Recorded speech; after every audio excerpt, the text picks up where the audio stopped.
Today is the day, one final round of the 2025 F1 Sim Racing World Championship. And today we will crown our champions. Event 3 has delivered nothing but action so far as we've raced in Mexico, Brazil and Qatar. And now we head to Abu Dhabi.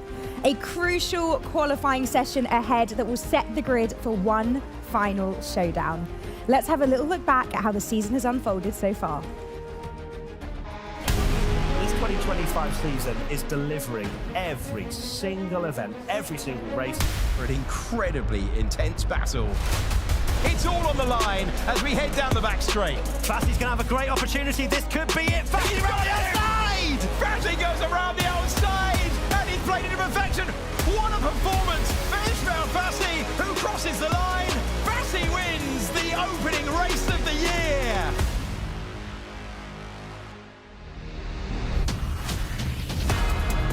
This is incredible. We've got no idea who's going to take this one. 3 wide going down towards turn 1. Lawrence got there. Lawrence got the lead. Lawrence is absolutely in the pound seats to win this one. He does not learn. The man does not learn. It's unbelievable, man. Yeah, it's unbelievable. Good luck, Jake. Collecting other cars. Massive accident. Will it be the champion? Will it be the rookie? It's side by side to the line. It's a drag race to the line. It's going to be so close. Who comes to finish first? It's Otis Lawrence who takes his first victory in the championship. No room for racing at all there. So intense. We get a change out front with Alfie Butcher. He wants his first victory for the Papaya team. Your leader by a mammoth, Alfie Butcher. He is loving life at McLaren. Longue again has to stay out for another lap. This is so tough. Deployment is being used. Does he shape for the move into turn 1? He's not close enough. Oh! Win! A late lunge! Oh, it's not enough. Barry Barman back on top. They're an incredibly close unit at Ferrari. It's wonderful to see our race winner comforting a driver who he wanted to bring with him to the podium. Yeah, that's what it means to them. But what a race. What an absolute race. He's in a great position to win his first race of the championship. Late breaking move! Is he going to make the corner? Is he going to get past? Huge, potentially race-defining move for Thomas Ronha. Second place now. This is for the win. This is for the lead. Thomas Ronha takes P1.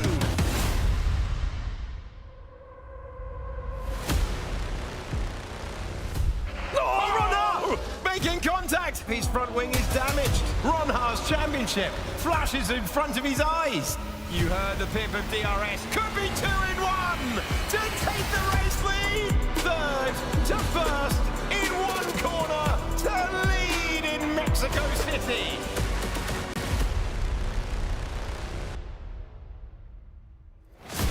Ronha has to now go roaring through the pack to try and get back up to Jarno Opmeer, or the party will start for the three-peater.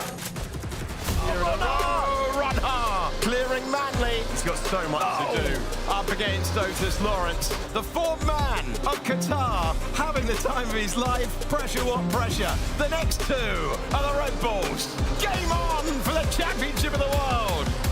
Try that move. The two title rivals hardly separated at all. Ronha to P4. Can he win it? And there it is. Do it again into turn 6. Oh, the move! Oh, that's brilliant. One man looking for the championship. One man looking for a win that would mean so much after a difficult season. Can he find the moment? He's getting to the inside.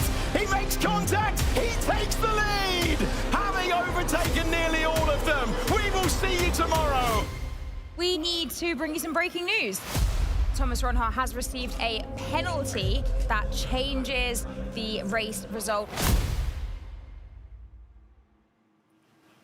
Wow, what a season it has been. So many emotions, so much drama, and it's not done yet. I am delighted, though, to be joined by two of the very best, Alex and Matt. It's lovely to have you here with us again, as you have been all the way through. How are we doing for the final day? I'm exhausted watching that montage. That is absolutely epic, isn't it? What a season we've had. Brilliant to be here on the final day. We have to crown our champions, and we come off the back of a race that was so controversial that if we get a repeat, who knows what might happen, even though it's a long shot for two of our contenders. And Matt, the battle going down to the very last race, I mean, my goodness, that's exciting.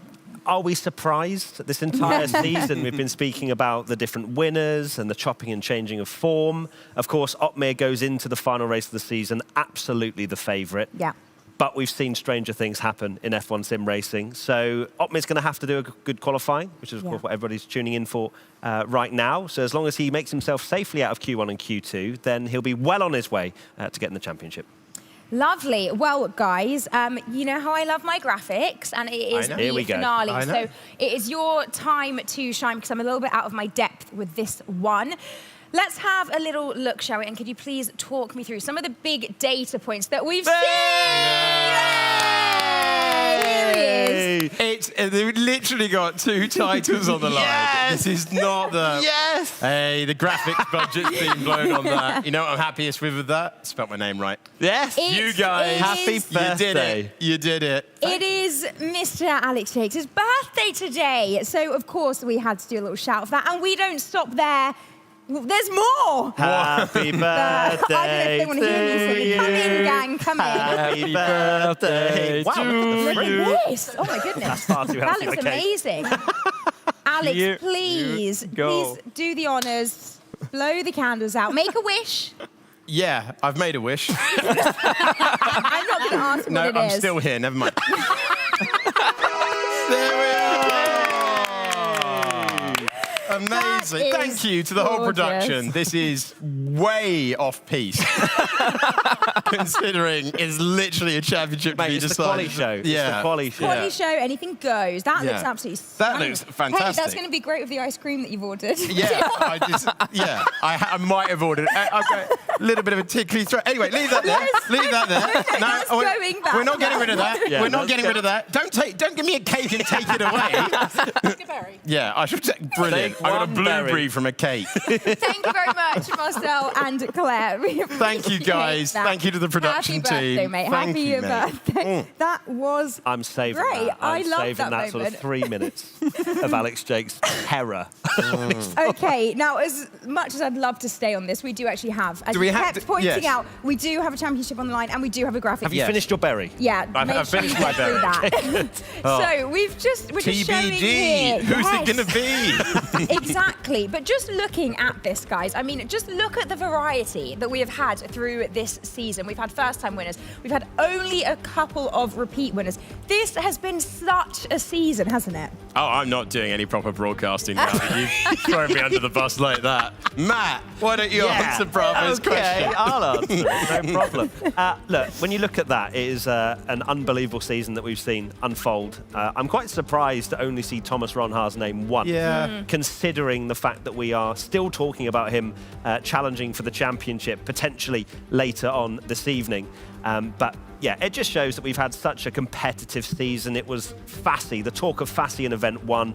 It then changed. We had Freddie Rasmussen, the resurgence of him, Alfie Butcher for McLaren. There were so many awesome storylines this year. And maybe we've got one more to tell for round 12. Oh, I really hope so. I really do. Now, Alex, you mentioned, of course, that yesterday the race was chaotic. He's just grinning still.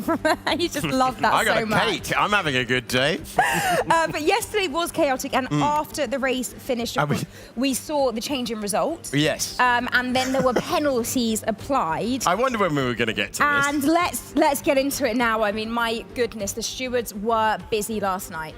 Okay, so the last time we were at the desk, Thomas Ronhaar had a 1-second penalty. That's the part in the story that we got to. Yeah. That was for a dive-bombing move on his title rival, Jarno Opmeer. That was then appealed and rescinded. The rough driving penalty that stands, there was another one that was given out. That was for Fassi up the road. That again was rescinded. The one that stands and the one that dropped him down to 4th in the race order was the one for the win. So he went all in for the win to try and get those points up against Nicolas Longuet, and that one stood. That one remained after the appeal stewards made their case. Just too much contact, Matt, and they judged it rough driving. Yeah, and I think that when you look at, on reflection, all of the moves he put down, even Thomas Ronhaar himself wasn't confident he wasn't going to walk away with that with at least one penalty. He put everything on the line, he went for it, and he'd probably do exactly the same thing again if he was given the opportunity. There was, of course, other things within that graphic as well. His teammate being disqualified, deducted points due to the sandbagging that we saw. So it does pose a question in future seasons whether this penalty needs to be slightly harsher for teams to not deploy it. But here's the replay. That's on Jarno Opmeer. So that one was removed due to the appeal system that the teams have. And of course, Kick, they appealed that one, and it was removed from an independent stewards away from this this whole scenario that we've got here. So yeah, plenty that went on. I know the stewards got a very late night, and they're hoping for a clean one today. Bad luck, guys. I don't Bad know luck. if they're going to get that. But let's just see how that has changed things in terms of the drivers' standings, because of course it reopens the gap that we thought had closed to Jarno Opmeer. Jakesy. That is massive, isn't it? Sometimes I think with time penalties that you almost need to just swap their positions afterwards and modulate the time penalties, because sometimes a 1 second penalty drops you down to second, and sometimes it can take you out of the points. Either way, Thomas Ronhaar now on 127 points, Jarno Opmeer on 148, our champion-elect effectively. But as you say, Matt, we've seen crazier things in the past, and still punching for the title. Man, he's had a breakthrough year. Ismail Fassi for Williams, still mathematically in contention. Both Ronhaar and Fassi desperate for a Q1 exit for Jarno Opmeer, and we're looking at the other contenders. 20 have scored points so far this year. So you actually mentioned as well about the penalties, and it feels as though they have gone, as in, it used to be 5-10 seconds, which used to basically make you finish last. Take you out of the points. Yeah. The stewards have then gone, right, let's give out 1 second penalties, and it's still too big in some occasions. Yeah. So, as you say, you've thrown that in there. That Well, is Nicolas a Longuet conversation. deserved to win the race, didn't win the race. And Thomas Ronhaar probably deserved to finish second, didn't finish second. Yeah. So that's the nature of it, though. He had to go all in for it. In the end, Barry Burman, congratulations to him. Red Bull on the brink of the title, which would mean a lot to them. Ferrari moving up to second place in the main headline after yesterday in a championship that had been dominated by Mercedes. It has been an exciting year. I mean, the penalties have really just spiced things up these last couple of days. And as you've said, late nights for the stewards, and also just an air of uncertainty, because we kind of know when we leave the studio that there could be something coming. Yeah. Tonight, that is not what people are going to be Gotta be wanting. We want people to be lifting these trophies, and we want it to be the right person. And we will at be the live till moment. 3 a.m. Yeah. Maybe. Yeah. I'm going to wrap Big it up before we get birthday. to the Your birthday 28. end. Yeah. Big birthday for you. No, we've spoken to all of them. They're going to behave tonight, so it's all good. It's all good. Right, we are now going to head over to Claire, who of course just made a lovely appearance for Alex Jakes' birthday cake there, but she is now, I believe, with a Kick representative somewhere. We're going to go find her. Of course, Samuel Lebert alongside me, the sporting director at Kick F1. You didn't get any of the cake, I'm afraid, but I'm sure everyone will have a bit of cake a bit later. Let's talk quickly. We haven't got long until the race gets underway, but obviously all of these issues from yesterday, overnight, the penalties being taken away. Firstly, let's talk about Thomas Ronhaar's race. It was an incredible performance, wasn't it? Yeah, to be honest, I think it's probably the best race I've ever seen in sim racing from him. The strategy was risky, but we made it work. He made it work at the end. Some of the move was on the edge, but luckily for us, we got two removed. Unluckily for him, one standard. So yeah, we finished P4, which is not bad at the end of the game. At the end of the day, because he gained points on Jarno, and everything is in place for today. So yeah, the championship is down, of course, for quite a few people to maybe take it. Jarno looking like the strongest at the moment. However, the performance from Thomas yesterday shows that he's got no issues fighting hard, has he, with these people? The one that did remain was the Nicolas Longuet one. And why was that one different from the others? Yeah, the one we remembered was Nicolas. The last move on the last lap, I think it was in our opinion was a 50-50 move. But yeah, it was maybe a bit too harsh, and nothing we can do about it. Okay. But yeah, he likes to be the hunters. Okay, being the hunter. Yeah. Excited for qualifying? Where's he going to be? What? What's he going to get for qualifying, Paul? I mean, we have to win today, so yeah, it's probably one of these, if not the best track of Thomas. So yeah, we will aim for the pole position and the win. We have nothing to do. Okay, yeah, nothing to lose, all to Yeah, win. nothing to lose. Nothing to lose, all to gain. Well, less than 5 minutes, we're going to get underway for qualifying for Abu Dhabi, the final race of the F1 Esports Championship. Ariana, back to you. Thank you very much, Claire. We just heard them saying this is potentially the best track of Thomas Ronhaar, so that's pretty promising. Marcel, welcome to the desk. Talk to us a little bit about the track. We're going to see some stats on the previous winners here and pole holders. Pole takers, yeah. The pole. Talk us through it, Marcel, because as you can see, Thomas Ronhaar's name popping up there in second place for the last 2 years. What do you reckon? Has he got it in him to do it today? I mean, if he doesn't get a penalty, then yeah, I guess. But he has been quite aggressive. I mean, honestly, yesterday it was a chargeback. He had to do it. I can understand it. If he doesn't send it, I know people will hate on him if he does something wrong, but there is either winning or losing, and he needs to win every single race, every single session right now. So I think he did everything right, aside from a couple of the moves that he did. They were a bit too aggressive. He could win today. From the past, he only had pole in 23 last year, and he finished in P2 every time he raced here.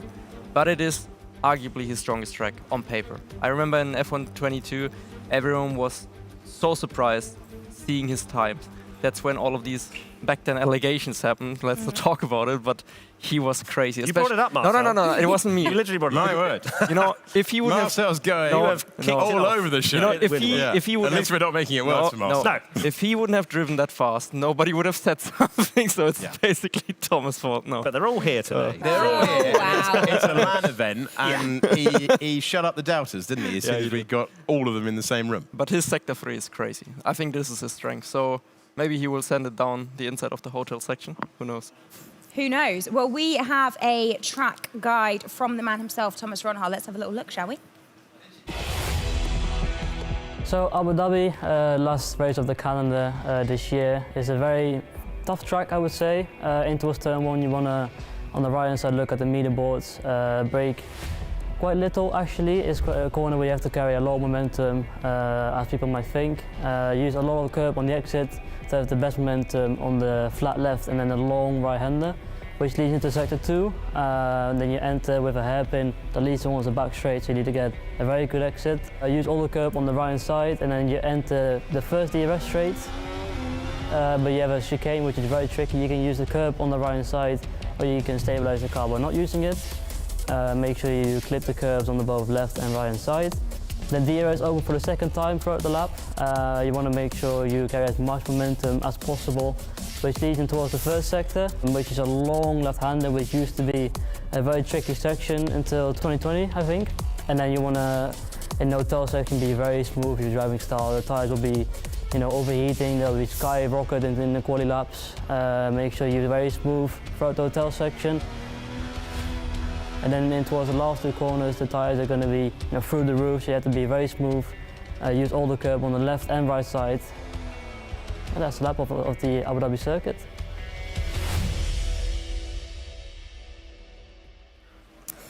Well, thank you to Thomas Ronhaar for that. And now we're straight into the track map here. Marcel, talk us through the key points on this circuit, please.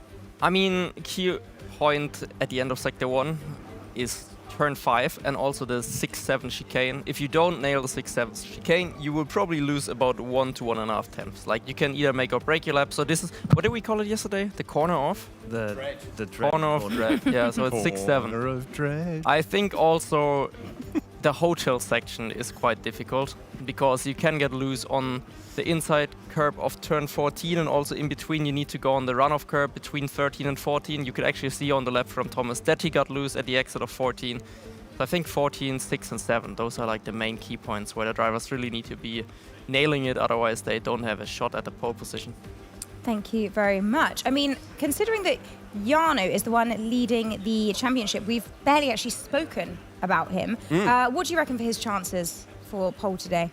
Non-existent on the basis of his qualifying form so far this year. He just needs to get into Q3 and he will be having And then he's a party danger. later on. But I don't think he's going to be at the front of the field. I think Thomas Ronhaar's going to take some beating. I think he is going to be hyper motivated to roar back after yesterday. Well, we are going to find out very shortly. It is time to head into qualifying for Abu Dhabi. I'm going to leave it to you guys. I'm very much looking forward to this one to see how it sets us up for the race today. Thank you very much, guys. Enjoy. Thank you, Ariana. Here we go. Ariana's off to her deck chair. Yep. And we are off to Yas Marina. There we go. Floodlights illuminated, circuit ready for action. 3.2 miles, 5.2 kilometers, and 16 turns. Equipped with 2 DRS zones.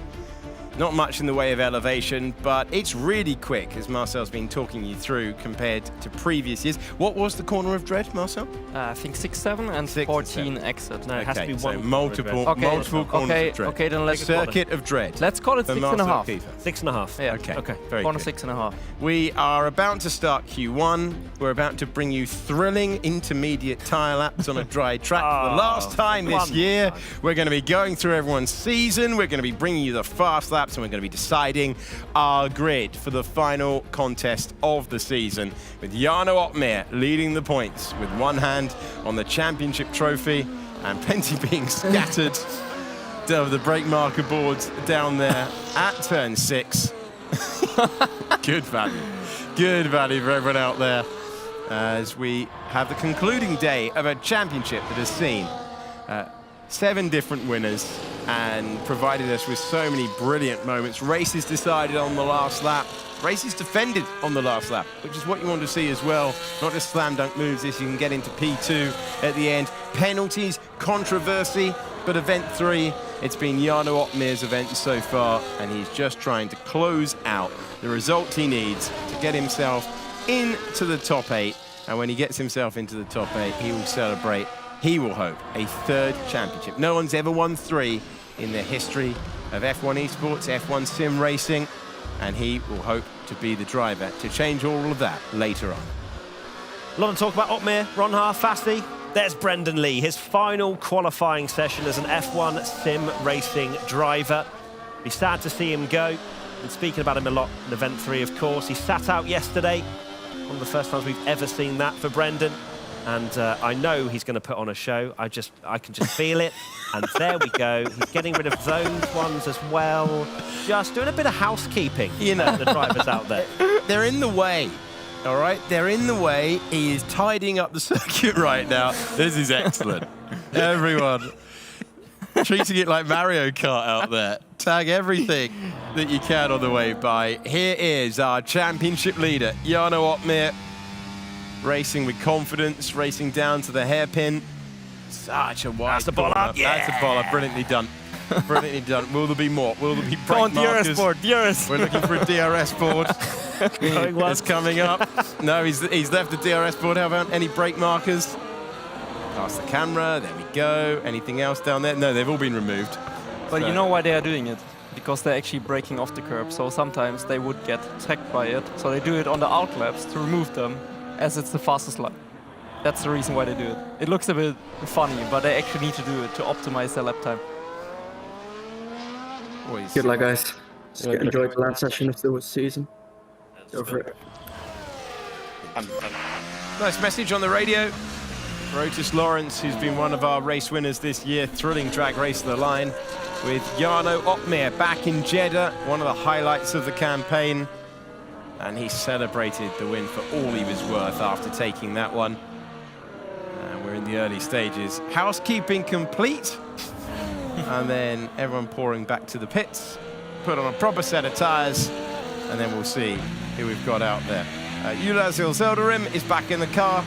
We've got Lucas Blakely continuing on. Shanaka Clay will close out the season for Haas. Brendan Lee's final day, we'll be talking about him later on. And then it's Ismail Fassi, still mathematically in contention for the title. Josh Edu, Joni Tormala will close things out for Alpine. Otis Lawrence has been the team leader at Aston Martin. Alfie Butcher, Nicholas Longate, Thomas Ronhaar, another contender for the title, but not as close as we thought it might be when he took the win on track yesterday. Demoted down after penalties, 1 second penalty for the move that he needed to try and take the win finished in 4th in the final classification. Thomas Gau is behind the wheel, as is Jake Benham. And it's Alvaro Caraton, Freddie Rasmussen, Danny Beresne, Fab Donoso, Barry Burman, Tom Manley, and they're all trying to beat Jarno Opmeer. Lovely wave to the camera from Joni Tormler once again. We've been treated to many of those over the course of these 3 events. There's Danny Beresne, just sorting out a few things in the garage.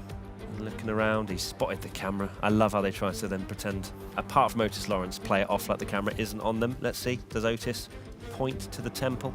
We usually see it. Yeah, no, he's gone all coy. He's gone shut. Delivered. He's dabbed instead. That is wild.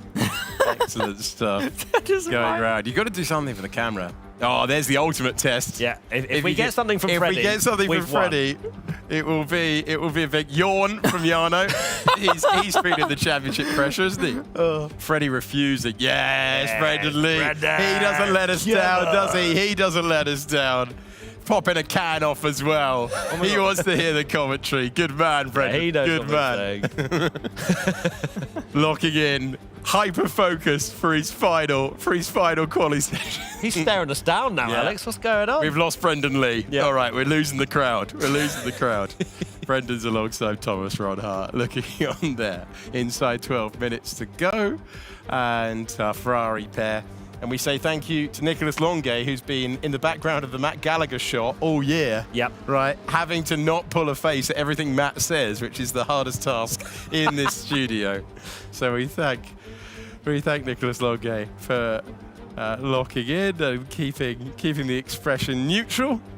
Nothing going on, which is what I'm prattling on. Part of the deal.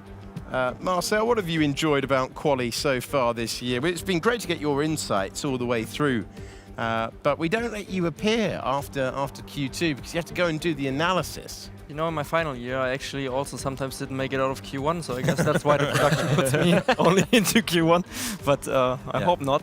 What was the highlight of your season when Tom Deacon, who can't be with us tonight because he is embroiled in a corporate espionage scandal, when he mentioned your results at one of the events, and it was like an 8th, a 9th, and like a 15th. He only did it on my bad track, so I'm very happy that in event 3. No, that would be rude. I miss him. Yeah, yeah, we all do. Tommy Deacon. Oh, Tom, I'm so sorry. We'll see you next year. Hopefully. Maybe. If the scandal gets resolved. Looking at the McLaren boys, Alfie Butcher, the sole winner for McLaren. I'm not sure I'd have called that at the start of the year. It was a great run. I like the way we're going all the way through the arena. I want everyone in the studio shown. Oh, Otis Lawrence. No, he's not going to pull an expression for the camera. 10 minutes to go. Oh, fussy. Maybe fussy?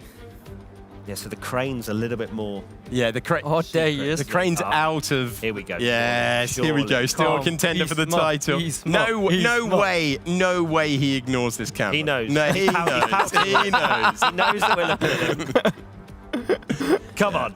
Yeah. Oh, there we are. What a season he has had. Breakthrough year for this man, in our opinion. Yeah, he's saying, fed go up. away. He's fed up of the attention. Four times on the podium. Trying to fight for a championship, Yeah. and we are trying to get a smile out of him. Honestly, 4 times on the podium this year. 3 poles in the opening 4 races. Started event 1 on fire. Was our opening winner of the year, and the closest he's got to repeating that was Zandvoort. I love that move. I know he got a second penalty for it, but I love that attempt to win it with a move from Amsterdam. Absolutely miles back from Amsterdam. That was, yeah. As the commentator said, banging on. Honestly, where do they get the stuff? But yeah, from Amsterdam, one of the highlights. But he got a 1-second penalty for it because he could have taken out our eventual winner of that race, Barry Burman, and the Ferraris in your picture. Our most recent race winner. And Nicholas Longuet getting out of the way. Barry Burman trying, by the end of the day, to finish in 2nd place. He's got 119 points. Fassi has 125. Thomas Ronhart on 127. Right round, baby, right round, like a wrecking baby, right round, round. Oh my god, I wish I could blast some music right now.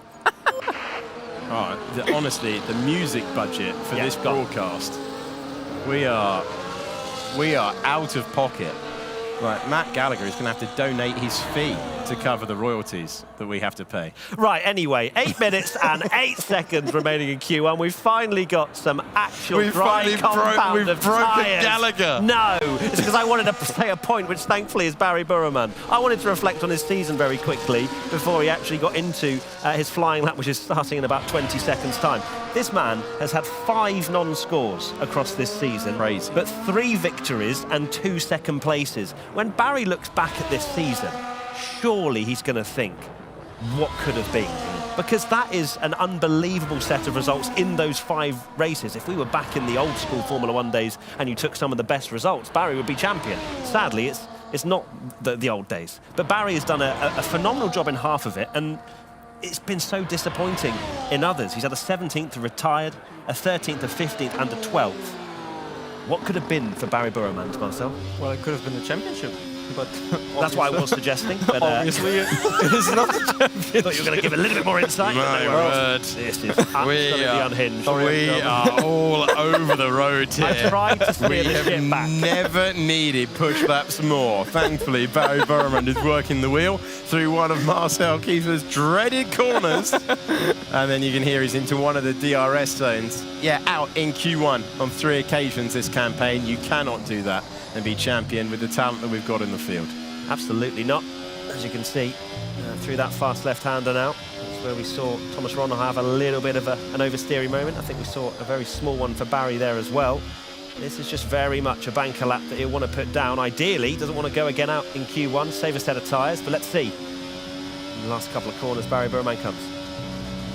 They've extended the changes that they made in recent times. They've made that final couple of corners much faster, turns 15 and 16.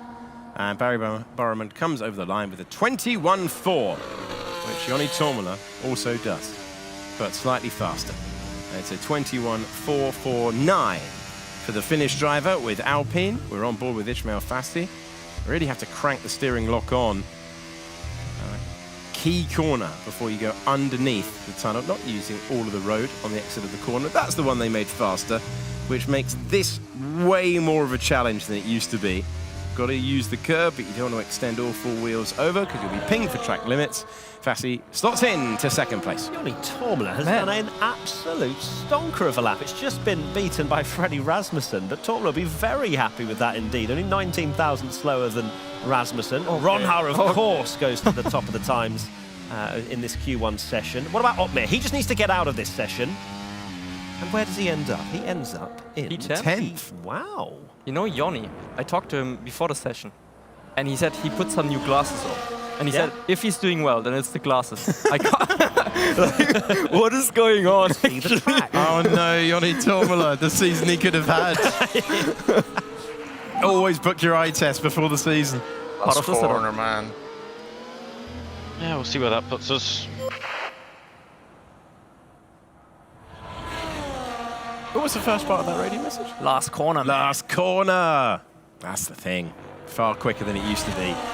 And the drivers get tempted into using all of the road. Barry Burman, Nicholas Longate, 5th and 6th at the moment.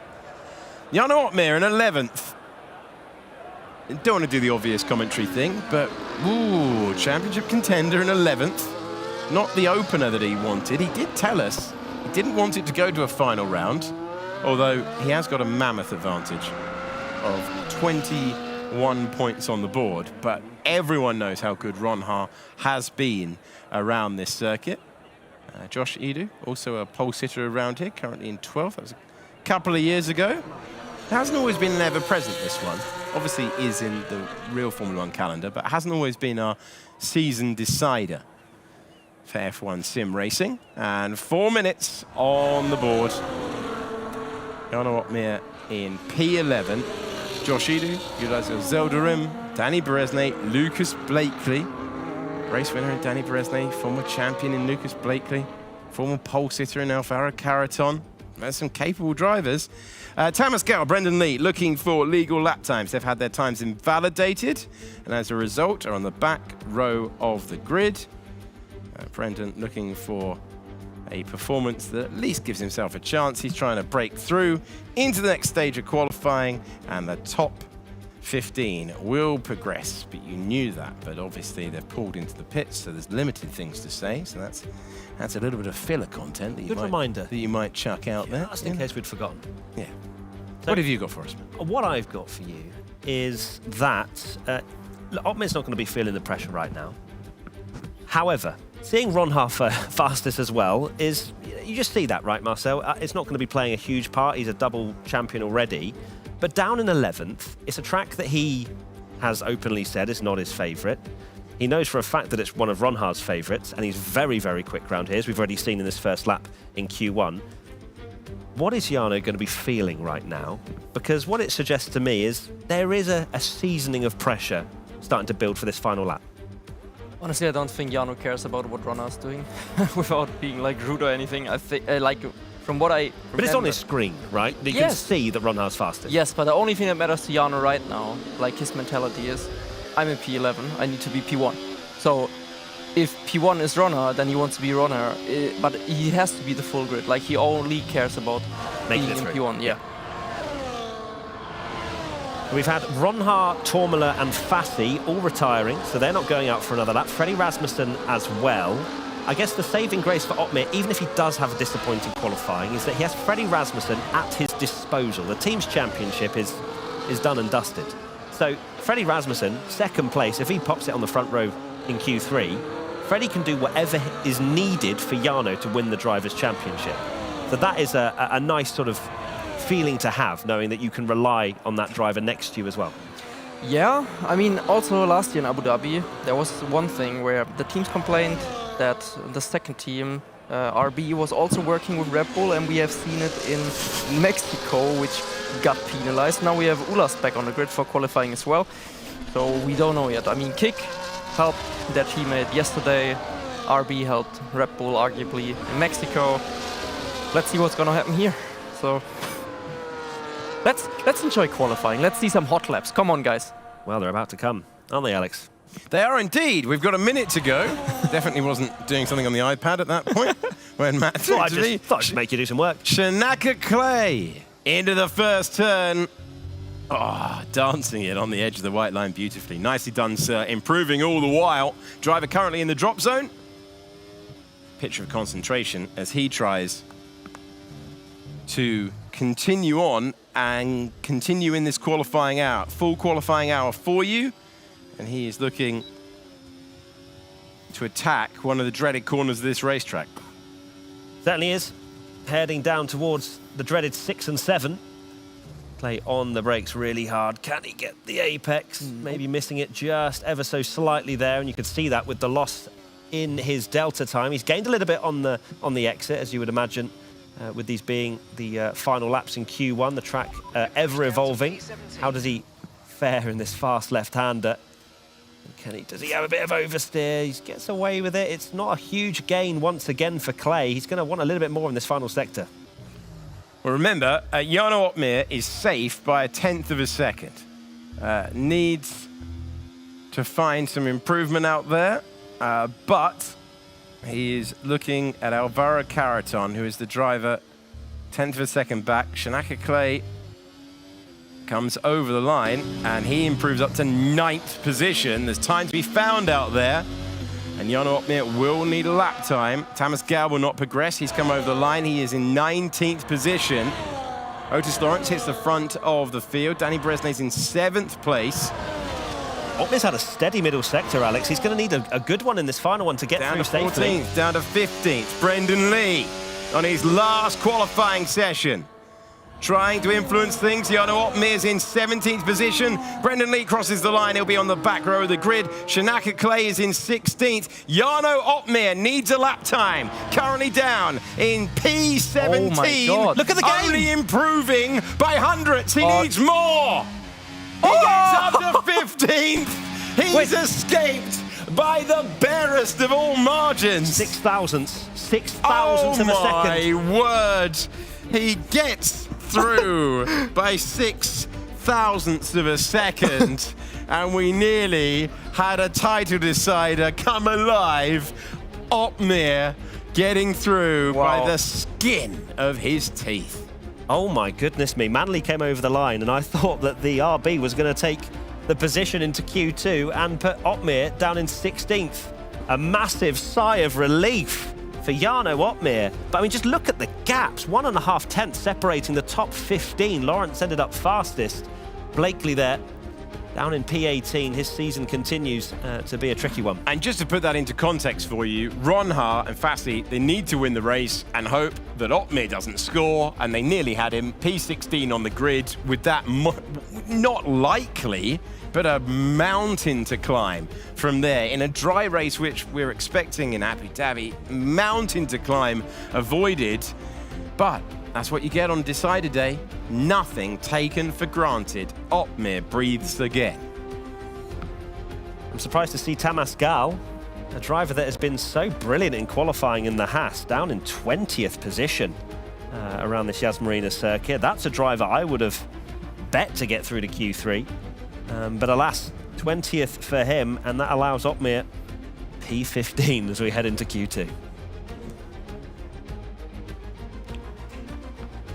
Well, you can see Manley, Shanaka Clay, Brendan Lee and Tamas Gal have been eliminated, along with Lucas Blakely, who's ready to speak to Claire Cottingham. Yeah, I can already tell, Lucas, that you are furious at what happened there.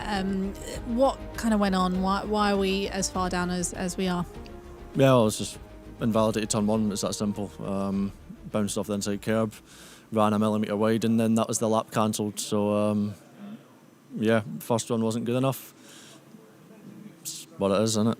Just got to keep my eyes forward to the race and see what happens from there.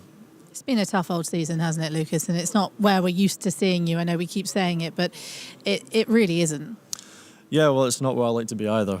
You know, it's not for a lack of hard work. You know, I've worked harder than ever. Still get every last bit of belief in myself. You know, I never question that. So, you know, I don't see these results as, you know, I don't overanalyze them in that regard. I just, you know, things aren't working. Not for, yeah, as I say, not for the lack of effort from the team. We've gave it absolutely everything. I mean, I've sacrificed my life, literally. I feels like for the last year and a half, I've gave it absolutely everything in this championship, and I've had very little reward out of it, which hurts more than anyone can possibly imagine. It really, really is painful, but ultimately, you know, if I give up, nothing will ever be achieved. So, you know, I know what I think the problems are. You know, I'm perfectly confident in my ability. So, you know, I'm still finding a way to smile through it all, regardless of the situation. We appreciate your smile, and let's wish you good luck for the race. Thank you.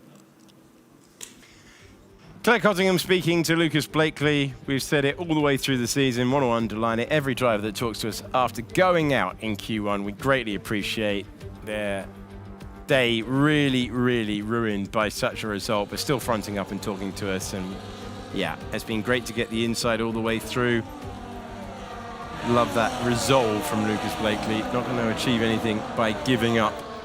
He'll want to come back. He'll want to prove himself again, try and get back to that championship winning class that we've seen from him in the past. 15 back out there, rearranging the furniture, including Jarno Otmir, who very nearly gave himself a stressful old time of it, didn't he? He really did.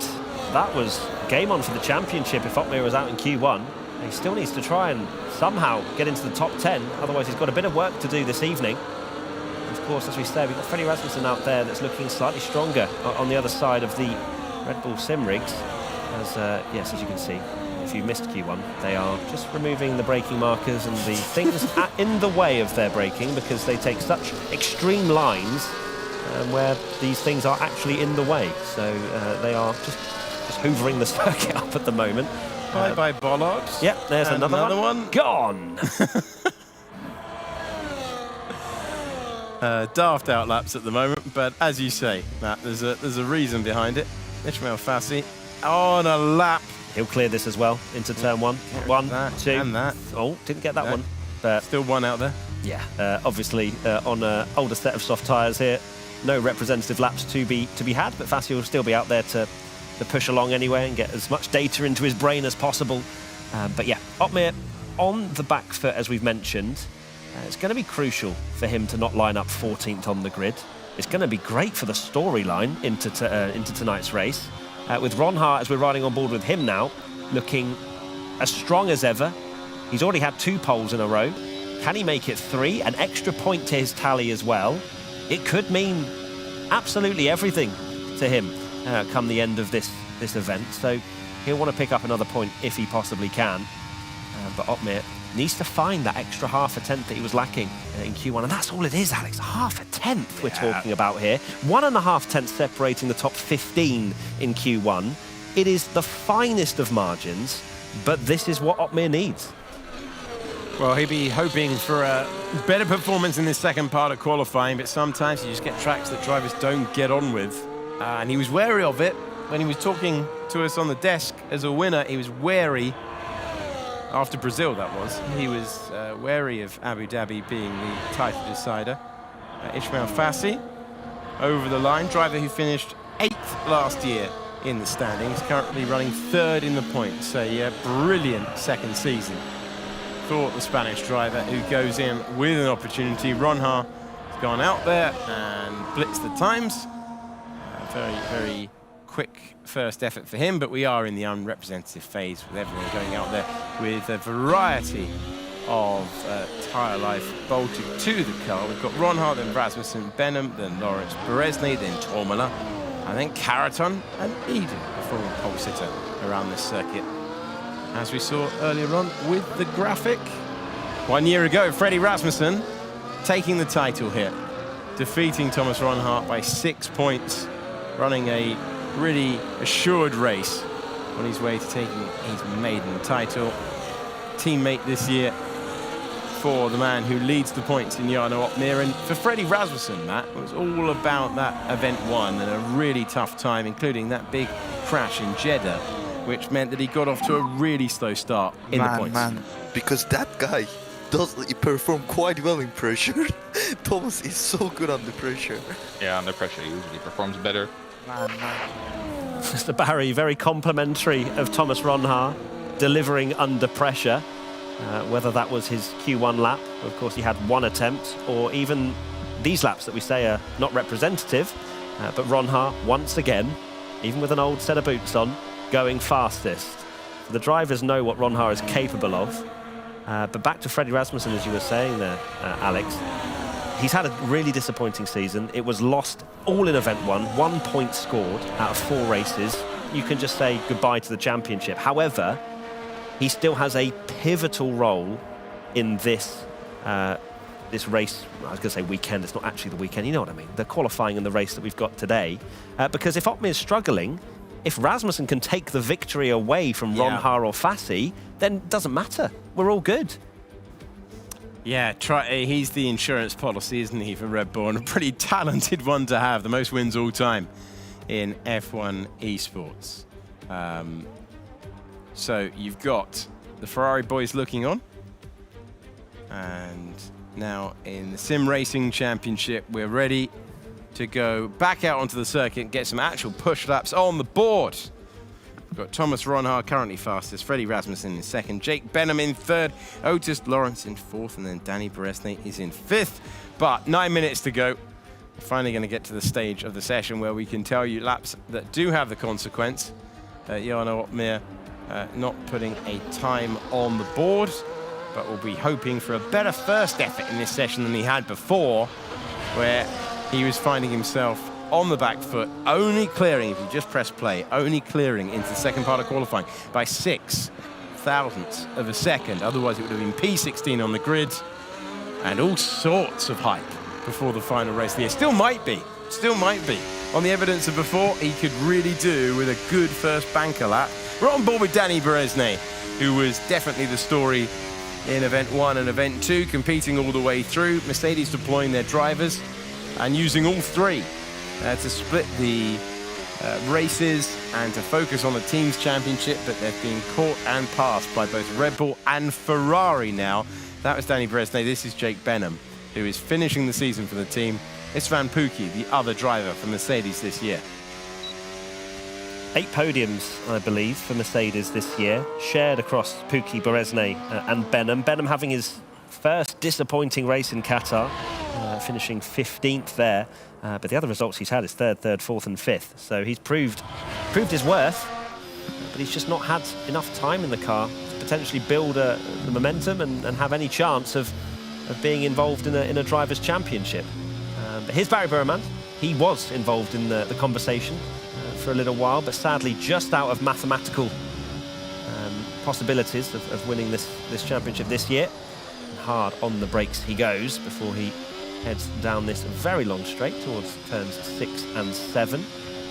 Barry, one of those drivers that was singing down the team radio, always has a very light, cool demeanour, doesn't he, Barry Burman? He loves what he does. It means the world to him.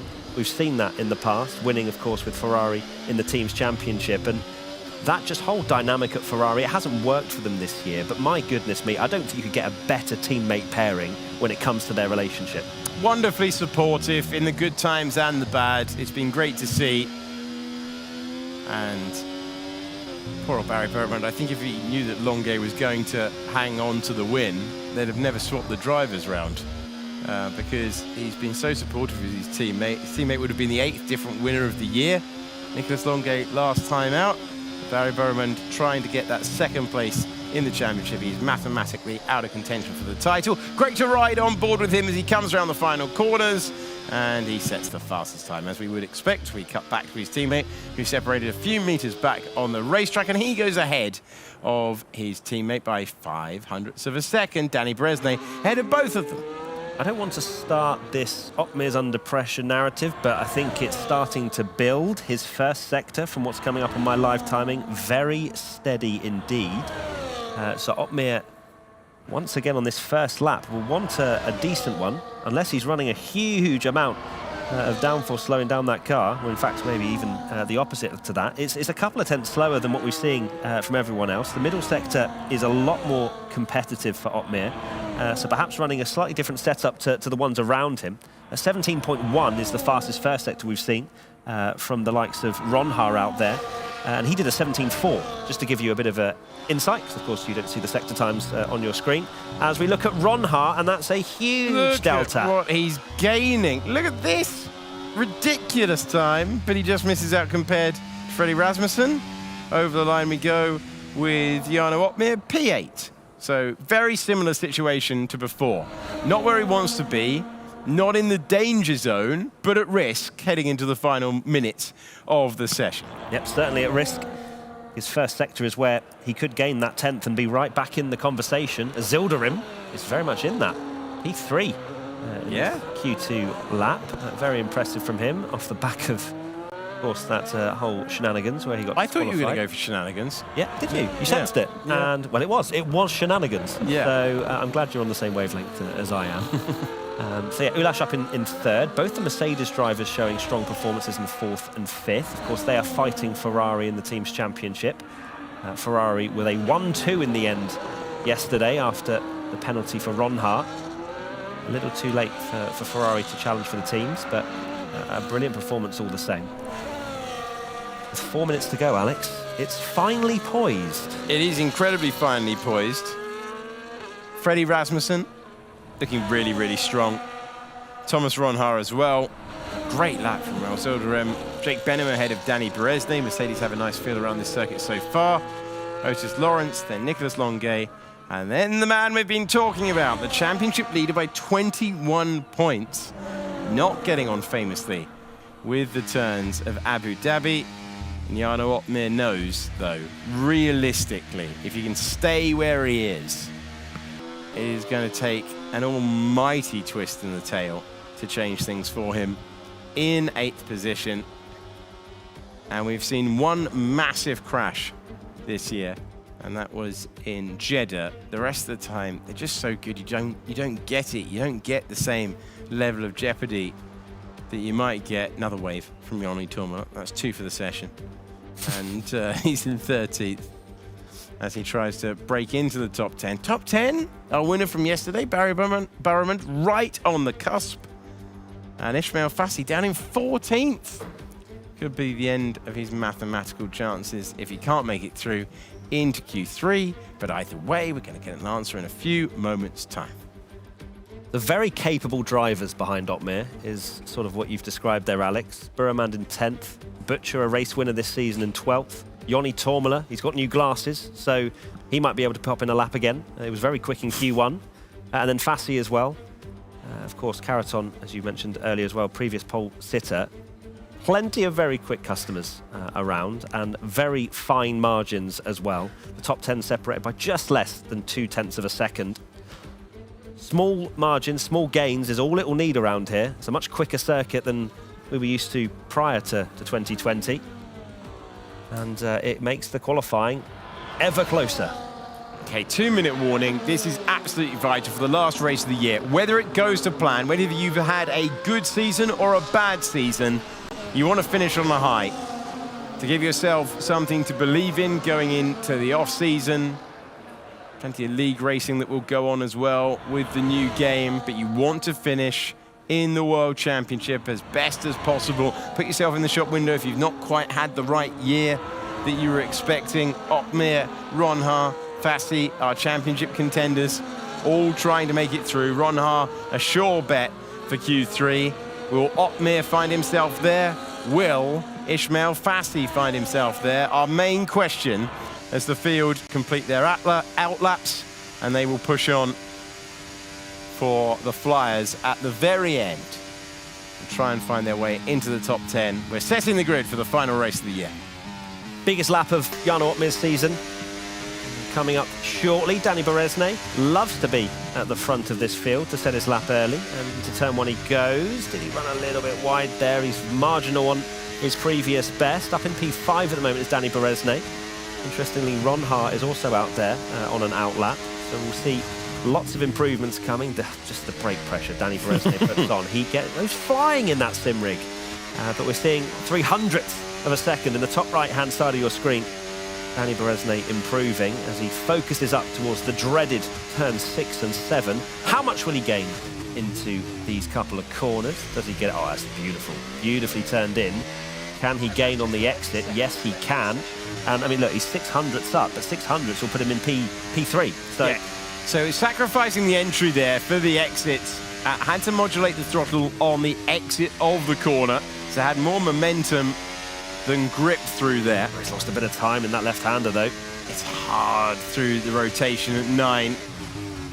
Crank on the lock into 12. We're under the hotel. Oh. Hurry up and wait stuff. Bounced off the curb, didn't he?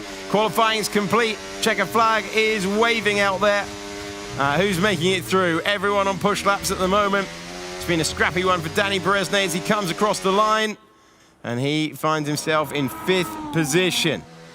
Jarno Otmir in 8th is the driver to watch. Joni Tormela up to 8th position, pushes Jarno Otmir into the pressure position. Barry Burremand currently in the drop zone. Won't expect that. Good lap he's on at the moment. Going to get him ahead. Jarno Otmir on the bubble in 10th position. Ismail Fassi needs a lap as well. Otis Lawrence to the front of the field. Can Josh Edo improve? Can Caraton improve? Can we see a lap time? We can. There's Alfie Butcher who goes ahead. Jarno Otmir down to 13th right now. Going to need a big last sector, Alex. Jake Benham coming through. He's currently in 10th, nearly drops it at the final corner and remains in 10th position. Jarno Otmir currently staring at the exit. Down in 13th as Ronha, his championship rival, goes to the front of the field. We have 1 corner to go. He's down! He's down! Jarno Otmir's off the road. Jarno Otmir's out. He's out in Q2. What nearly happened in Q1 comes to pass. He might have been 16th. He escaped that one. He'll line up 14th for the race where he could be a 3-time world champion. But the task just got that bit harder. Set your alarms, because we have got a race on our hands later today. Otmir 14th. Ronha on top at the moment. A 21-0 from the Abu Dhabi Master, as coined by me right now, because apparently he loves this circuit. But Ronha's looking did you just very quote good. Yourself? I did. Okay, fine. Because no one else has actually said that. So yeah, 21-0 from Ronha. Brilliant lap from him. Fassi scrapes through as well in P10. So he keeps his dreams alive. But right now, Ron Haar starts from pole, potentially, as we go to Q3. He's looking like the strongest. It is now down, as we mentioned in Q1, to Freddie Rasmussen. Get on that front row and cause Ron Haar problems. Let's hear from our championship leader. Jarno Opmeer is speaking to Claire Cottingham. Championship leader indeed, but made that incredibly hard for yourself for the final race of the season, haven't you, Jarno? You got through to Q2 by the skin of your teeth and then still struggled in that one. What is it? What's been going on? Well, my Q1 laps were just bad.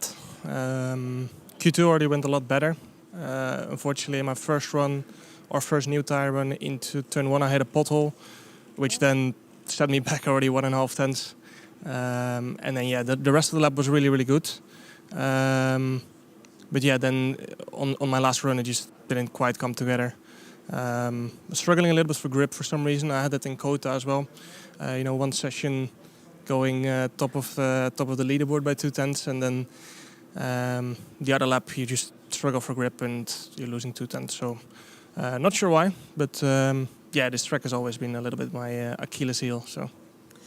Bad time to be the Achilles heel at the end of the championship, and the fact that you could wrap up a world championship today. How are you feeling ahead of the race then? Is this set you back quite a lot? Well, obviously I would prefer to start from pole. Race is going to be interesting. I mean, it's going to depend on what the teammates do of the championship rivals. I mean, Williams was speaking on Twitter quite publicly about how they were going to take people out. So that's an interesting one. But yeah, we will see what happens in the race. Okay, well, good luck for that one. Thank you. Appreciate Jarno Opmeer speaking to us as he makes his way back to the rig as per the regulations.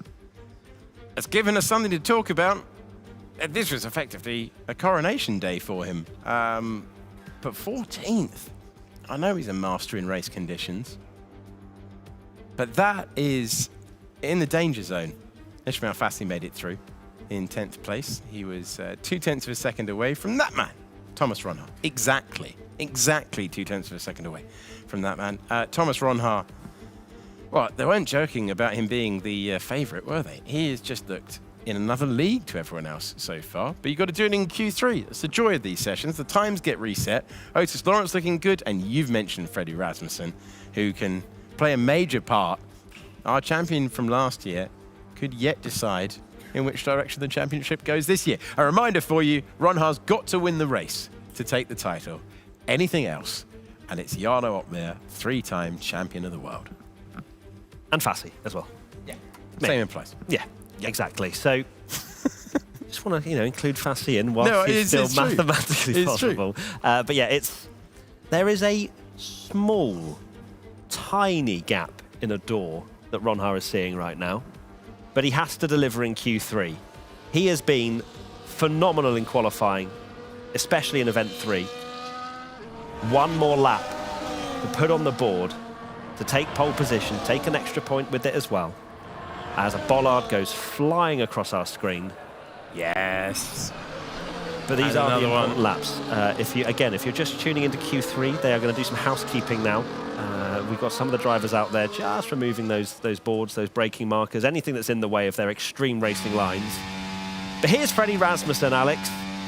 He doesn't feel pressure, and I think he'll feel even less pressure by the fact that it's not his title that he's trying to defend. He's trying to help Jarno Opmeer, the other side of the Red Bull Sim garage. If he can steal pole away from Ron Haar, that gives so much more control to Red Bull. It does. For the race. It does indeed. He's looking for his second pole position of the season. Driver in 5th position in the points, 88 points compared to Opmeer's 148. His teammate and the gap to the championship leader. Only Silverstone pole position, where he converted into his only win of the year. As Fassi bounces off the bollard. Ding, ding, each time he hits the bollard. Enjoying that aspect that we see every time we race around here.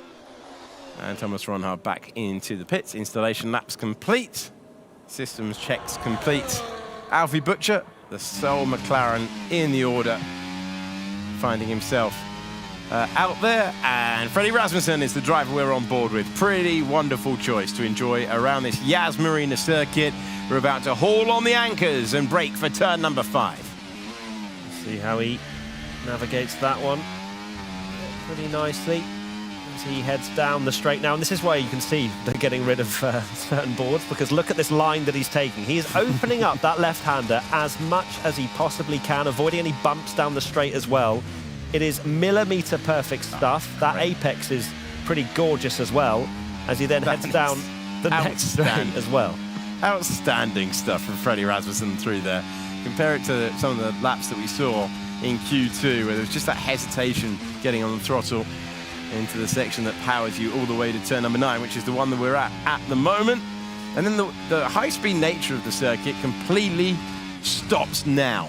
Crank on the lock, clobber the bollards, don't worry about them. And Freddie Rasmussen giving us an exhibition. The housekeeping and push lap. I love to see it. The combination's beautiful.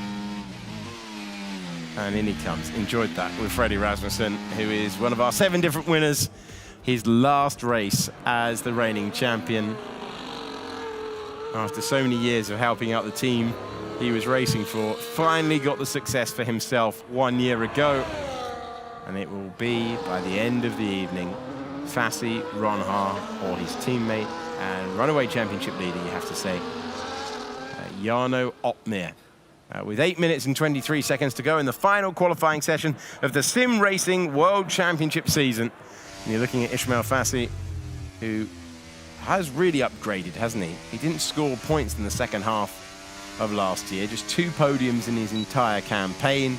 This year, competitive throughout all 3 events. How he would love to get himself in the top 5 and give himself a chance. Otis Lawrence as well became our youngest ever winner in Jeddah. And more than that, he has been in that top 5 all the time. He'll have learned a lot as well. There's a rotation he was waiting for through turn number 1, wasn't it? Yeah, the speed was scrubbed off slightly, I think, for Lawrence there. Let's see how competitive his first sector is. 17.364. We've seen 17.1s there, but there is a discrepancy in setups, as we've seen across this whole season, which is good to see. There's not just one setup that's the fastest, and teams will decide, and also with their driver's style of combating these circuits. Hard on the brakes, once again, a little bit more on the sausage curb on the inside there, which I don't think Lawrence would have particularly wanted. And once more on the straight, minimising the metres towards the next corner, right to the wall on the left-hand side, and then he'll chuck the car in. Huge amount of steering lock. And through that middle sector, 34.8. Not sure this is going to be the fastest time we've seen around here today, but he's pushing again, misses the apex ever so slightly on the right. And into the last sector we go, as we heard from Ronhaar. The tyres will be screaming at this point. As Lawrence, does he decide to finish this one? He does indeed, chucks it into the final corner, and here's his lap time. A great lap on board for a driver who has been part of the narrative in a major way this year. And he will believe that he has future champion potential. Live timing now at the bottom of your picture. We've got Barry Burman, Nicolas Longuet, Fab Donoso is the driver on the right-hand side with the timing. He's managed to break through 2 Aston Martins in the top 10 to close out the year. And we're comparing them to the 2 Ferraris as we reach the final corner of the circuit. And you can see it is Barry Burman who has his time beaten by Nicolas Longuet. And Fab Donoso going very quickly in that final sector. Had it invalidated though. Yeah. Did Donoso. But a lot of these drivers are out there on a used set of tyres, yes, purely because they've had to have a couple of goes and more goes than they would have liked in Q1 and Q2. Fassi goes top. 3. So that's a proper push. Ulash, hello, 21.1. Yeah, nice lap as well. Oh! Karaton hanging on to it. And losing the time as a result, all over the road. And now it's all aboard the Ronhaar Express, because he has been absolutely mighty around here in a way that only Freddie Rasmussen appears to have an answer for. Penultimate corner, leading into turn 16. The driver who is second in the points goes to the top of the timing page by 0.04 of a second. Yeah, it's close. Ulash has put a good lap time on the board. What does Rasmussen do? He goes to P2. Important lap from Freddie Rasmussen. That will bank him a top 4, you would hope, into the final part of this qualifying session. That is a great lap from Rasmussen. Otmir will have to buy him a drink at the end if Freddie does have a part to play in the final part of this chapter in F1 sim racing, as Buremand crawls back to the pits for his final and mainly only competitive go in Q3 when he puts on a fresh set of softs. But that is a really good lap from Rasmussen. Azildarim up there as well. I think Ronhaar might have a little bit more time on the board though, and in the locker, because that's similar to what he set in Q2. He's trailing back to the pits, the driver on 127 points off the back of that 4th place finish. First over the line yesterday, given a 1-second penalty for his move on the last lap up against Nicolas Longuet. It was described as rough driving, and as a result, he found himself coming in 21 points back. Wants to make that 20, wants to keep Freddie Rasmussen behind, who looks like his closest threat. He's the next driver that we're focusing on. And we're into the final 3 minutes and 39 seconds of qualifying for the Sim Racing Championship in 2025. Plenty in the mix, including Ulas Ozildarim, who was making headlines for the wrong reasons earlier in this event and has looked genuinely competitive in all 3 sessions so far. Massively competitive. What his role will be later on, we will wait to see as we look at the 2 Aston drivers, and then of course Brendan Lee and Thomas Ronhaar. Ronhaar, I think he would have wanted more than a 200th gap to the driver behind, with 1 final qualifying lap of this season to go. But we also know that Ronhaar doesn't feel pressure. Barry Buremand was singing his praises earlier on in this qualifying about how he deals with pressure. Can he deal with it one final time, Alex? As we take a look at the Williams team, Caraton there, and Fassi alongside just behind that left monitor. Who can deliver? That is the question as we build up for the final moments of the final qualifying session. And you've got Freddie Rasmussen and Jarno Otmir as the drivers in your picture. And this unique pit lane exit. So it's Thomas Ronhaar on provisional pole. Freddie Rasmussen's going to keep him honest. That's been the case all the way through the qualifying hour. Ulas Ozildarim will just be trying to keep it in that top 5 minimum. Fassi, I think, would be very, very pleased, but the rest of those laps are going to change. Barry Buremand as well, invalidating his lap time. Nothing on the board, but it wouldn't have been representative. Can anyone put pressure on Ronhaar, or will it be another pole position as he closes out such a strong run over 1 lap at the end of the year, and with his title rival down in 14th position. Pole position, and the point that comes with it gives him a chance of taking this one to the distance, win the race, and ask the question of Jarno Otmir. Something we didn't expect, really. Here's Lawrence. Sorry. Just it's time to send for the final time. Oh, yes. It's time to send for the final time. Let's see. Because Otis has been brilliant in qualifying. He's currently P5, obviously, with that lap. Expect a big improvement in this final one. Otis is brilliant over 1 lap. Can he deliver? Get himself in the mix? As you know for a fact, if Lawrence smells a victory, he will take it. And he will take it with a few lunges as well. He likes an overtake, does Lawrence? He likes a 50-50 move, and we have to admire him for going for all of the chances across this rookie season that he's found himself in. We're on board with a driver trying to improve 1 last send on low fuel. That's well judged on the exit of turn number 1, and you can see he's gaining time on his used tyre lap.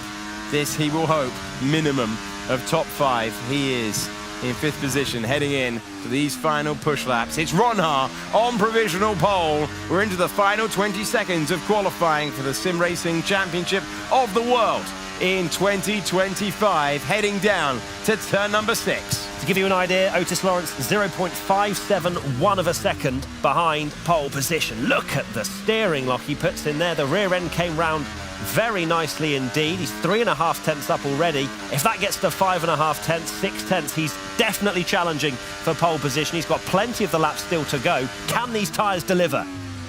That is the question. He's gaining all the time. Pure traction. You can see he's up to half a second, gaining all the way through. Then we're going to go into traction corners once again now, where you will get the benefit, and you can see the lap time is gaining all the while. How brave he's going to get with the wall here. Nicely judged, didn't need to.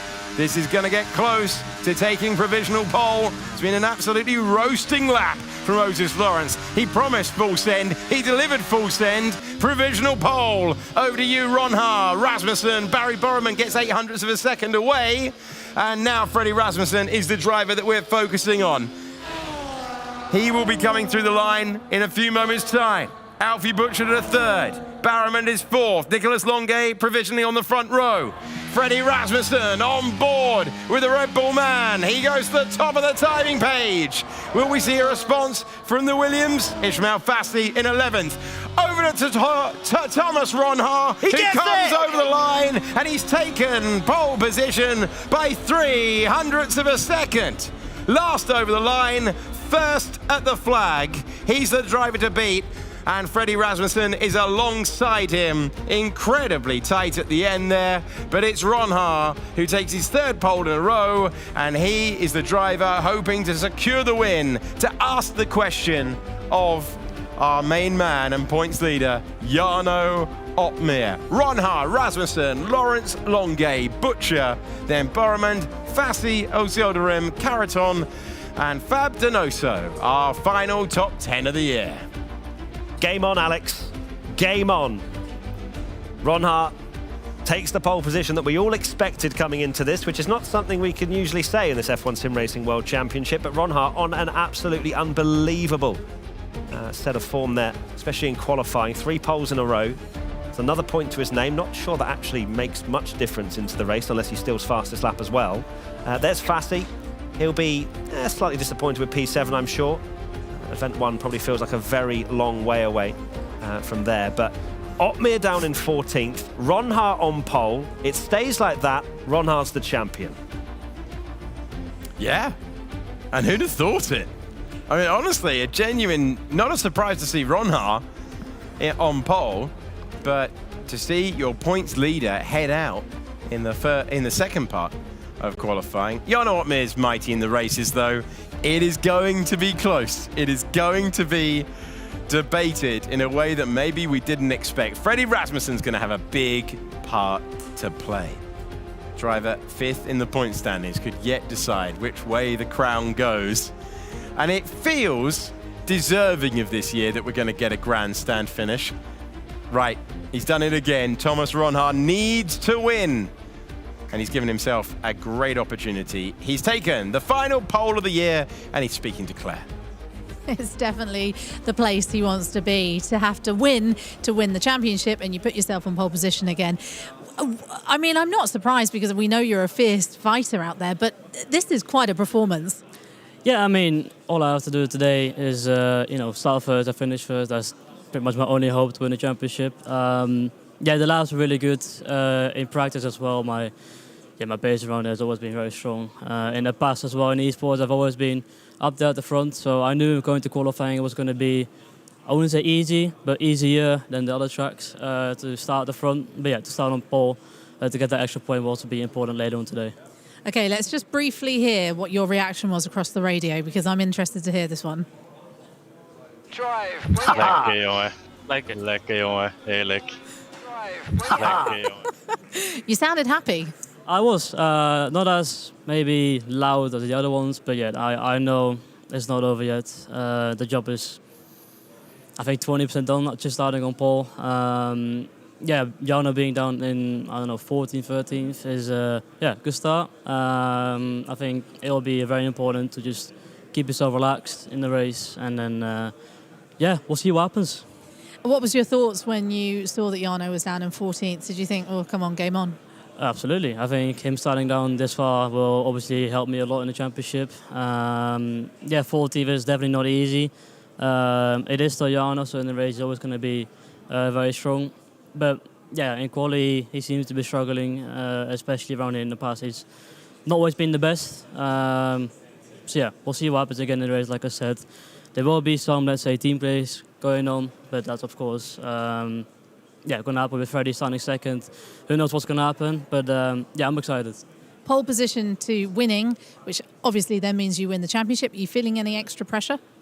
Not really. I think it's just more the fact I just have to do my job, which is finishing first. Around there, I'm feeling very confident, like I said many times. And yeah, I can't wait. Congratulations, it's pole position. Thank you. Wow. Well, that is exactly what we said we needed to see to keep this championship battle alive. We just saw the camera panning there off of Jarno Opmeer, not able to make it into the top 10. You said beforehand, Alex, that you thought pole was not even an option. Yeah. Not even making it into Q3, though. Yeah, massive shock that he's not made the top 10 on what could be a defining day for him in F1 sim racing. Yeah, he hasn't looked like he's had the one-lap pace all year. The reason that he's the points leader, though, is that he is devastating in race trim. So a disappointing moment for him, but he's still in it.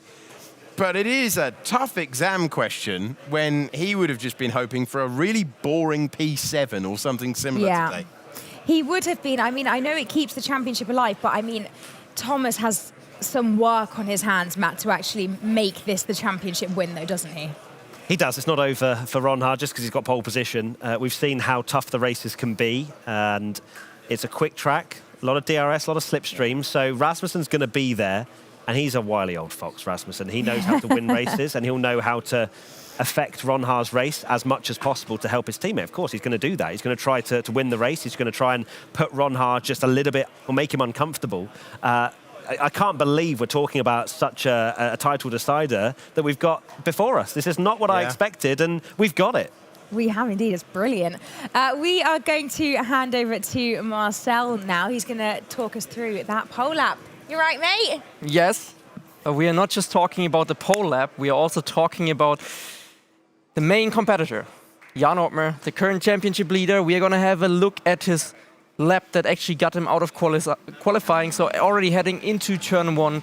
Jarno is slightly, ever so slightly, missing the inside curb, which pushes him wide. His first sector was really not fast. He had only a 4.35, which I think in Q1 it was already a 0.3 for the fastest drivers, or even a 0.2.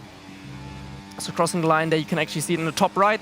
Now he's braking actually not on the curb like some do, down to third, also missing the apex here, getting a little bit loose. He lost already over 10th there, just by probably driving mistakes. He said potholes as well. I don't know where they are. I didn't drive this version of the track, but we'll see if we can spot any of them. Sometimes I think under braking here. His chicane was actually looking quite good. Gained some time back, not on the exit though. So just an overall not delivering the pace, because we could see in the other Red Bull they have a good setup. It's not about the setup, it's probably just not his favorite track. Then hooking it up nicely on the left hand there, also still down on his time. I can't really spot too many flaws aside from sector 1. It's just in general not a really quick lap. Then here I think he's attacking the curb a little bit too much, also getting loose here a bit. Not too bad.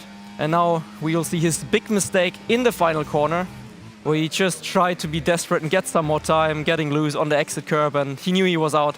So that was it for Mr. Opmeer from Red Bull Racing. And now we are going... Okay, this is actually Brazil, so unfortunately, we can have a look at the Brazil lap if you guys want, but that is not the lap that we wanted to have a look at. So maybe we can check it out later, otherwise I will send it back over to you guys. Senna Estes. Come on, Senna Estes. Brazil was great. What was that? Thank you, Marcel. That was great in more ways than one. Guys, that was a lovely little analysis from Marcel there. He is fuming. He is honestly. Absolutely fuming. Yeah. It's all right. Don't worry about it. Don't worry. But, sorry, came back to us quicker than we were expecting there. Right, so we have a battle on our hands when we get to it. I want to pick up on the Rasmussen point, because we have seen throughout this season the teammates playing such a crucial role when it comes to the races, some being penalised because they've been playing the role a little bit too strongly. Yeah. But Freddie is quite a force, isn't he? And that is going to be a serious thorn for Thomas Ron Haar. Yeah, but the form it will take is, he is rapid, he will try and win the race. There won't be shenanigans from Freddie Rasmussen. He's not going to play any silly games. He's not a dirty driver. He's not going to have a move that's 50-50. If he can win the race, he'll win the race. If he can't, he'll shrug his shoulders and see where Jarno Opmeer finishes. So he is a pure pace problem and nothing more for Thomas Ronhaar. I'm wondering as well, you know, no silly shenanigans, for sure, from Freddie, but Red Bull can be clever with this and go, right, Freddie, we're going to give you a little undercut. We're going to put you in front of Ronhaar, and then you can dictate the pace slightly more. Yeah. Oh, if Ronhaar wants to go side by side with you, fine, let's party. Because it's all time lost and it's helping Opmeer behind. So there's things like that that is, of course, within the rules. It's just literally trying to win the race in a different way. Yeah. God, it's going to make it good. Let's head over to Claire and see who she has managed to grab for an interview. I am, of course, with Harvey Partridge from Alpine, the team manager. We've just been talking. We did a full circle. We spoke to you at the beginning of the season. Now we're speaking to you now because I want to see how the season's gone. At the beginning of the year, we spoke about how it was a big change. There was new faces. It was kind of rip up the rule book and start again. It's been a struggle since, but what have we learned? How are we feeling? Yeah, exactly. I don't think it's really been the season that we wanted it to be. I think, you know, coming into event one, top 5, top 6 was where we were aiming to be. But it's just been a case of, you know, I'm the only face that stuck from the last team. We've learned an incredible amount on the data, how we work together as teams, bringing processes from the teams that all the guys have previously been at. We've got, you know, guys that have come from all across the grid to join Alpine. But it's taking time to put it all into place, and it's not gone how we wanted it to be, but I think we've got a very strong future ahead of us for the next few years.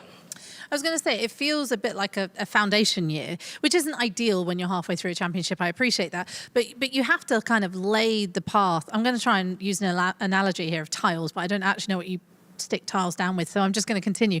It feels like you're starting that foundation, though, doesn't it? Rather than really getting your teeth into the championship. Absolutely. You know, the foundations have been laid, and now we'll go up brick by brick. We've got brand new telemetry in place that we've started to build throughout the year that's really helping the drivers in the post session.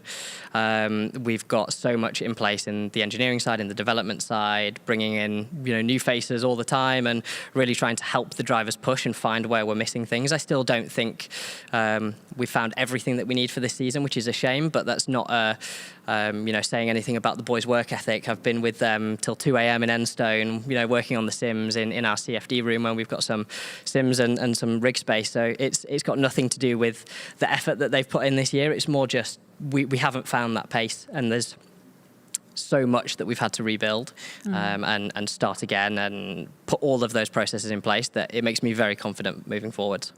Well, you've got lots of new faces in your team. However, there is a face that we know very well from the Formula One grid. Let's hear it from Mr. Pierre Gasly. Hey guys, it's Pierre here from the simulator. I actually want to wish Josh and Johnny all the best for the last race of the season in Abu Dhabi. Yeah, we support you guys, and yeah, hope you're gonna do very well, keeping an eye on you, and yeah, go get the win. Well, there you go. Pierre Gasly giving you a little update there, saying, go on, you can do it. That's really nice to see, isn't it, that the drivers from the Formula One Championship are getting involved. We heard from Max Verstappen yesterday, as well as the RB guys. It's so nice to see that they are supporting this championship. Yeah, it's awesome. I think having Pierre on side with us is amazing. He comes around and stops by when the boys are in the factory and when we're in the factory, asks about gaming.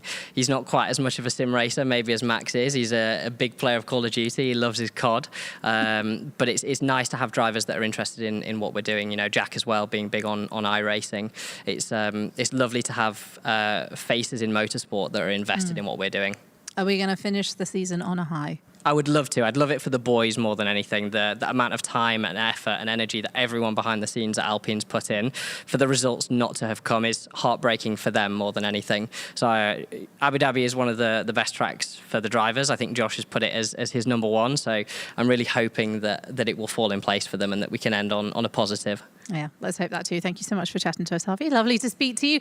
Ariana, back to you. Thank you very much, Claire. That was lovely. Nice little guest appearance from Pierre Gasly there as well. Right, qualifying is done and dusted, which means only one thing. It's time for the final starting grid of this season. Thank goodness. Go on, guys. Okay, too much expectation, so let's do it normally. Oh, come That's on. normal. Go on. Thomas Gao is next to Brendan Lee, who makes his final ever start in the championship. The next row is read by Matthew. Lucas Blakely, 18th position, and he will look to his right or left, can't remember, and there'll be Shanaka Clay in P17. He's 8 meters further ahead, and then we journey to the next row, which is Tom Manley next to Josh Edu, who will be looking to move forward from P15. And 8 meters further ahead, we have Jarno Opmeer, the championship leader, which is actually quite serious. So we should probably say that seriously. That is a big moment. Jarno Opmeer, his title on the brink there. Wow. But 13th, Joni Tormala. And next up, we journey to Danny Berezne, who's next to his teammate Jake Benham. That's quite cute, isn't it? P11. Wonderful for both. Then it's Fab Donoso and Alvaro Caraton. Wow. Sorry. Do 2 rows. Do 2 rows. Don't worry about me, mate. Let's see. Hold on. No, you're not. Is this going to be me? Unas Azildarim. Yes. P8 alongside Ismail Fasti. Still mathematically possible to win the championship, but it's going to require a miracle. Shut it, Alex Jakes, because it's Barry Buraman. P6 and Alfie Butcher. Nicholas Longue is in 4th. Otis Lawrence is in 3rd. And your final front row of the year. Do it, Alex! Freddie Rasmussen is next to the man who has to win and starts P1. Thomas Ronha! I think we might have oversold it at the end. Rest of it seemed fine. Quite an exciting race ahead. Yeah. I love your work. I'm glad someone does. Yeah, because we hate it. Because I can only picture the comments right now. What side is it? Like that side? Just a wall of hate coming on us. Thank you both very much. I mean, that starting grid sets us up for an absolute beauty later today. Make sure you do join us when we go racing for one last time and we crown our champions, driver and constructor. It is going to be quite something with a grid lining up like that. Boys, thank you very much. Claire and Marcel, thank you to you as well. You don't want to miss this one, guys. We'll be back at 8 p.m. to bring you the final race in Abu Dhabi. 9 p.m.